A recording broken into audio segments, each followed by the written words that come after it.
My name is Mike Peters. I'm the frontman for a group called The Alarm. Back in 1983, I had one of the biggest hairdos ever seen on Top of the Pops. And now they're trying to take my life away. Forever young, how can I stay? Hey! Well, we all know we're not going to live forever. But last Christmas, I was given the news that I had cancer, or as the doctors like to say, chronic lymphocytic leukemia, CLL for short. If you get it when you're old, you'll probably be okay. I'm 47, and I've been told it could kill me.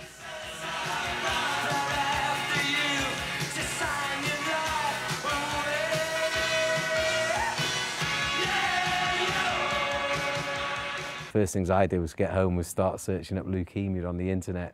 It was a new word to me. I didn't know really. I thought it was something that affected your bone marrow and was a death sentence. That was my initial reaction. And once I started looking at it, I realised there was all sorts of leukemias and different ways of treating it. It's a little bit different for me with cancer because I'm a bit of a celebrity in the hospital. You know, it's Mike Peters and The Alarm's coming in, and they give you beneficial treatment for some reason because you're a celebrity. But what you really want is just, I want the truth, I want to know. I don't want another cup of tea, I want to know what's actually happening to me.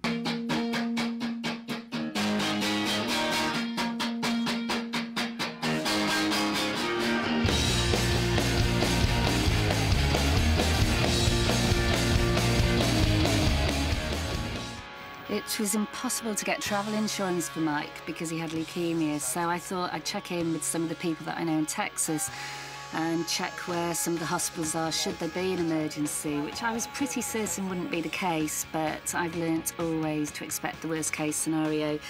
So to cut a long story short, this guy emails me. His name's James Chippendale, and he's had the same kind of cancer as Mike. Tells me not to worry about a thing, that he can get us access to 24-hour medication, and he's even put Mike in to see his own doctors, who just happen to be two of the top cancer specialists in the world. And so I had built this network of doctors, hospitals, physicians, and treatments for leukemia specific to be able to provide to people who were just diagnosed with my disease. So I said, Mike, I'm going to plug you in, and two of them happen to be in Dallas. I, as it turns out, was very fortunate. I had a brilliant doctor looking after me, but I could have easily not had a good one. You're trusting somebody you barely know to get it right and make the right diagnosis, because it's so small, the degree of change between one illness to the next. 1, 2, 3, 4. The basis of the foundation started when James came over to visit Jules and I, and we just talked and drove through the mountains of North Wales, and I told James of sort of hope of mine to just do something for the local hospitals where I'd been treated, and I said I'm going to walk up Snowdon and do a gig on the top, and James said that's a great idea. We should try and do that on a more bigger scale. And so when I started reaching out to my associates in the music business and telling them what we're doing, we're a rock and roll charity. Basically, we're forming the music version of the Lance Armstrong and Susan G. Komen Foundation, where they're about everything pink, and Lance has done an amazing job promoting through cycling and sports. We're all about music-related events and music-related promotions. And an executive over at Sony Music, a friend of mine, said, that's amazing, how come that has not been done? And we started racking our brain, and on the level that we're doing, it hasn't. So hopefully we can inspire not just people who are fighting cancer and the people around them, but others to get involved, and we can turn the world on to fight cancer. And then through these actions and a big focus on it, we might just find the cure. We're taking the battle against cancer to new heights by creating the Love, Hope, Strength Foundation. So, you know, and talking about Snowdon, and talking about Everest, and talking about, you know, where can we do it in the US, you know, Mike, and I'm blaming Mike for this, had the brilliant idea of, why don't we do it at the Empire State Building? And they're allowing us to walk up the steps, sponsored walk up the steps, all 1,576 steps, and then do a sort of launch concert for Love, Hope, Strength from the summit of the Empire State Building. So we'll have the media assembled there, and film crews, and this, that and the other, and musicians and celebrities and politicians speaking. And Okay, sit. Ready to go. 86 floors. 86 floors. Our battle begins right here. That's it, James.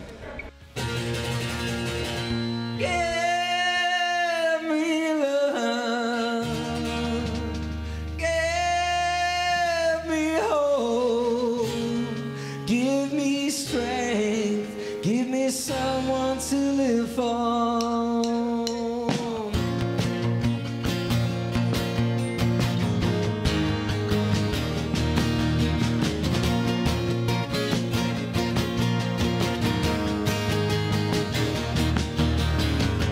Who'll light the fire I need to survive?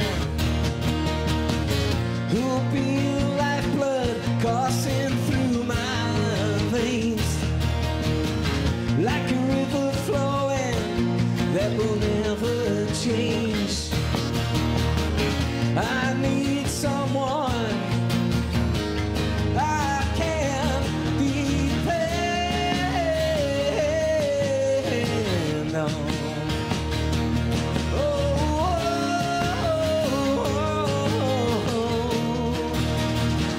Oh, won't you give me love, give me hope, give me strength, give me someone to live for. Give me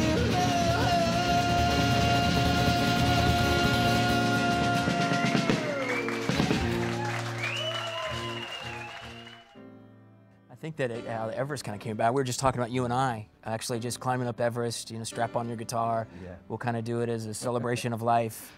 And then he starts talking about, well, I'll bring some of my mates. I'll ask Billy if he wants to come, and I'll ask Slim if he wants to come. And then I'm like, well, I'll ask some cancer survivors this would be incredibly inspirational if they would like to come. To trek to the base camp of Mount Everest, perform some music. That's only half of it. Getting there is going to be an incredible undertaking. Hopefully by taking the kind of musicians we're talking about, Billy Duffy from the Cult, Slim Jim Phantom Stray Cats, Dave Wakeling from the Bleak, Glenn Tilbrook from Squeeze, Nick Harper, the great folk artist in the UK, is coming. There's all sorts of people who are emailing us now saying, what about this Everest thing, you know? And we've got some incredible sponsors flying the flag with us, with Gibson guitars, Outside Magazine.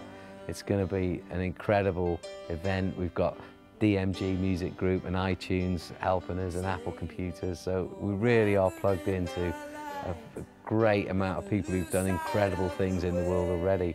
1, 2, 3, 4.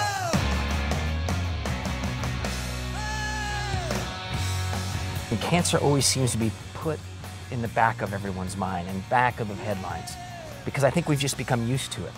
But what we forget is that cancer is going to touch every one of us. Every one of our lifetime is going to be touched by cancer. So hopefully we can inspire not just people who are fighting cancer and the people around them, but others to get involved, and we can turn the world on to fight cancer. And then through these actions and a big focus on it, we might just find the cure. That's our goal, is to make a difference, you know, and to touch those people in this world, and to give them something to hang their hats on, that you know, we can beat this disease. Cures are possible. You know, there are people out there that are going to help me and are going to help support me through this. And that to me is incredibly motivating. 68 guns will never die. 68 guns, our battle cry. 68 guns. 68 guns. The 68 living in the back street. That's a